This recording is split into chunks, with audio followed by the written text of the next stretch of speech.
पापी व्यक्ति का बुरा समय कब से शुरू होता है। आज की वीडियो सभी के लिए बहुत ही महत्वपूर्ण होने वाली है, जिसमें बताया गया है कि पापी को उसके पाप की सजा कब मिलती है। अक्सर हम लोगों से कोई ना कोई पाप बनता ही रहता है।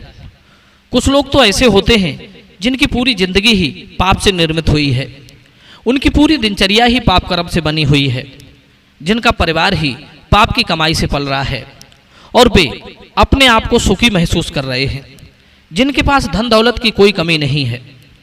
दूसरे देखने वाले लोग भी सोचते हैं कि यह व्यक्ति अधर्म करके भी कितना सुखी है। वैसे ही लोग कहते हैं कि पाप का फल बुरा होता है, इसका तो कभी बुरा होता ही नहीं, ये तो दिन दूना रात चौगुना बढ़ता ही जा रहा है। भगवान ऐसे पापियों को सुखी क्यों रखता है? तो आइए आपको सब कुछ समझ में आ जाएगा इस दृष्टांत के बाद।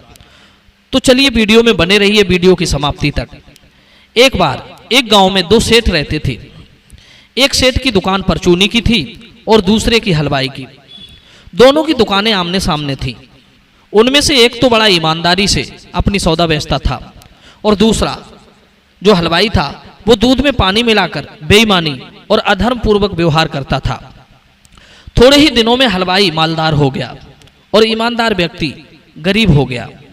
वो गरीब व्यक्ति हर पंडित ज्ञानी से यही प्रश्न किया करता था कि धन कैसे होता है।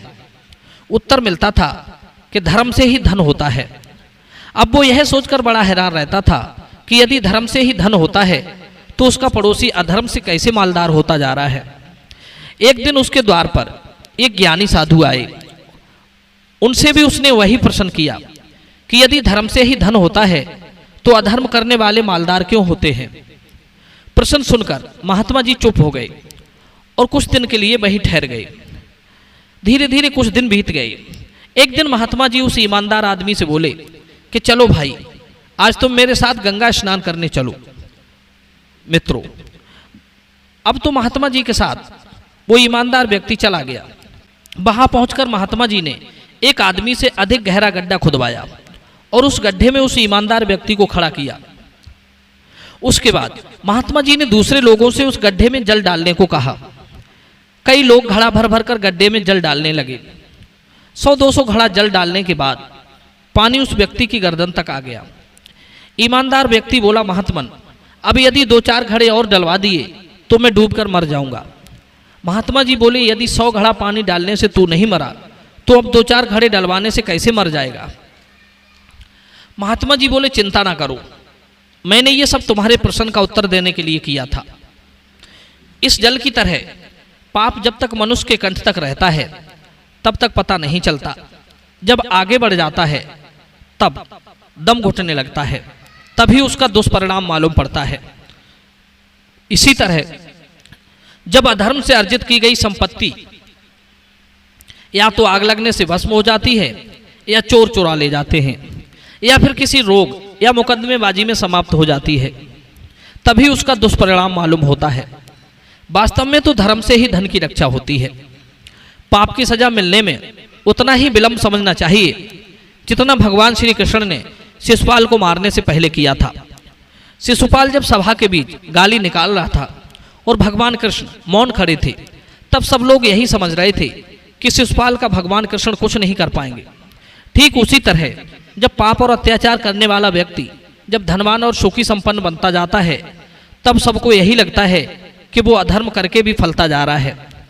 भगवान इसे कब दंड देंगे। मित्रों, कहते हैं बुरे का परिणाम बुरा ही होता है। न्याय प्रक्रिया में थोड़ा समय लग सकता है, पर न्याय जरूर होगा। पाप का घड़ा जब भर जाता है तो वो एक दिन ऐसा फूटता है कि उसके प्रवाह में कुछ भी नहीं बचता, सब तबाह हो जाता है। अत्याचारियों के विषय में कहा गया है कि जो दुष्ट दोषी होकर भी निर्दोष लोगों को कुपित करता है, वो सर्पयुक्त घर में रहने वाले मनुष्य की भांति रात में सुख से नहीं सो सकता। जिनका मन पापों में लगा रहता है वे लोग दूसरों के कल्याणकारी गुणों को जानने की इच्छा नहीं रखते। वे हमेशा दूसरों के अवगुणों को जीतने की इच्छा रखते हैं। जो व्यक्ति अर्थ की पूर्ण सिद्धि चाहता है उसे पहले धर्म का ही आचरण करना चाहिए। जैसे स्वर्ग से अमृत दूर नहीं होता, उसी प्रकार धर्म से अर्थ अलग नहीं होता। जो व्यक्ति समय अनुसार धर्म, अर्थ और काम का सेवन करता है वो इस लोक और परलोक में भी अर्थ और काम को प्राप्त करता है। ईमानदारी से कमाया गया धन सदैव हितकारी होता है और पाप से कमाया गया धन व्यर्थ में जाता है। उस धन से आप पुण्य लाभ नहीं कमा सकते। ऐसा धन विपत्तियों को बढ़ाने वाला होता है। इसलिए धर्मानुसार कर्म करो, सदैव आप और आपका परिवार सुरक्षित रहेगा।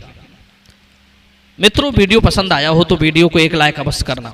आप सभी का बहुत बहुत धन्यवाद। जय श्री कृष्ण।